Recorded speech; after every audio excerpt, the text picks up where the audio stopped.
The Big Ten West may be no more, but this was a Big Ten West looking rock fight for the Minnesota Golden Gophers. There's a lot to really dive into as it pertains to this game. There's a lot to work on in Dinkytown. There's a lot to improve before Minnesota welcomes the Iowa Hawkeyes here into Huntington Bank Stadium later on in the month of September. Let's start first with some missed opportunities from Minnesota early on in this football game. They were able to pin North Carolina deep into their own territory. They had a 3rd and goal from the 9. They decided to run the football instead of throw it. This was an offense that was not able to move the football down the field. They did not have a downfield passing threat at all from Max Broser. Now, you got to give credit to Max and what he was able to do down the stretch on that final drive to get Dragan Kesic in position to be able to have Thursday night walk-off field goal 2.0, just like last year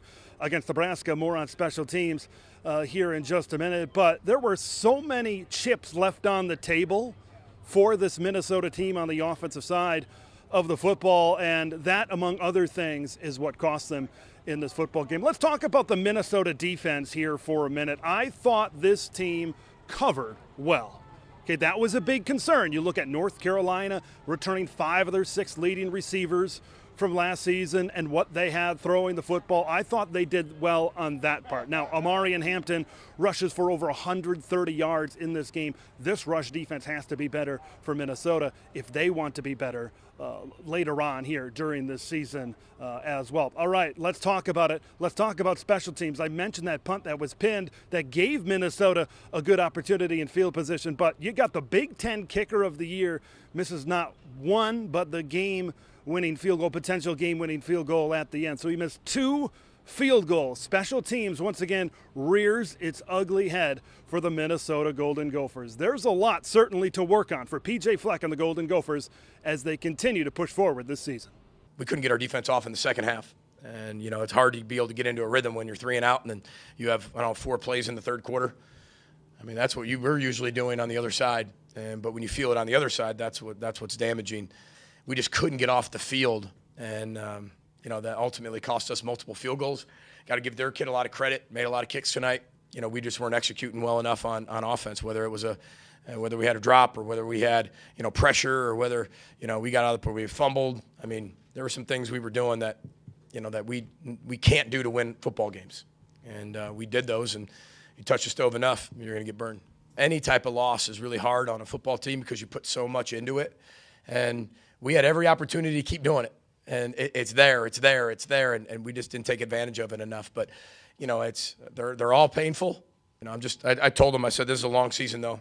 And, last year we're sitting here, same type of yardage, and we're 1-0, and same type of situation, and we're 0-1. But this is where you grow the most as a football team. I don't believe in you grow the most from game 1 to 2. I think you grow every game. But we wanted to be 1-0 tonight. We weren't. We're 0-1 just for tonight, and then we'll move on. I was talking about coverage earlier. How about that interception from Justin Wally in the first half of this one that led to a Marcus Major touchdown? Now, this Minnesota team was carrying momentum going into halftime, and I thought that first 5 to 7 minutes of the second half was so big, and they laid the egg of all eggs there in the third quarter, once again, leaving the chips on the tables, missed opportunities to carry that momentum that they had at the end of the first half. But once again, this offense just was borderline non-existent. These receivers for the Golden Gophers, they just couldn't get open, right? Daniel Jackson had 4 catches in this game. That was a problem for Minnesota last season. It appears, at least through 1 week, that could still be a problem here for Minnesota. Let's talk about penalties for a minute. Inopportune times. We talk about 2 missed field goals being a big difference in this game. What about just key penalties in key spots? Just so many little things for Minnesota caused them to end up on the short end of the stick in this one. One other thing that I really want to talk about is this Minnesota Golden Gophers offensive line. Coming into this game, you got guys like Ariante Ursary on this team that you figured that this was a pretty good Gophers offensive line.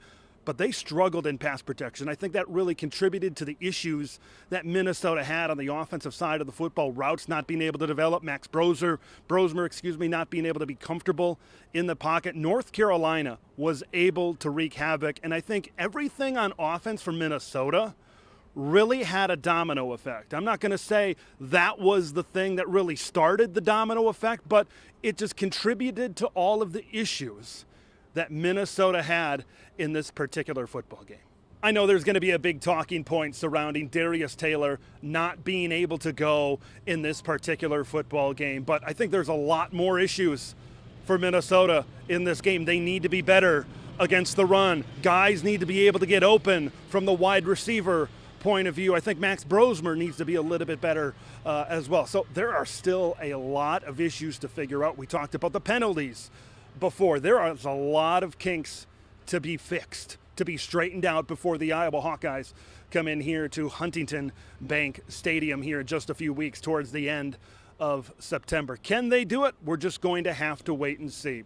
A classic Big Ten West rock fight does not go the way of the Big Ten West football team. Reporting from Huntington Bank Stadium, I'm Big Ten Ted. We'll see you in the next one. Thanks for watching Big Ten Ted, where it's all Big Ten all year long.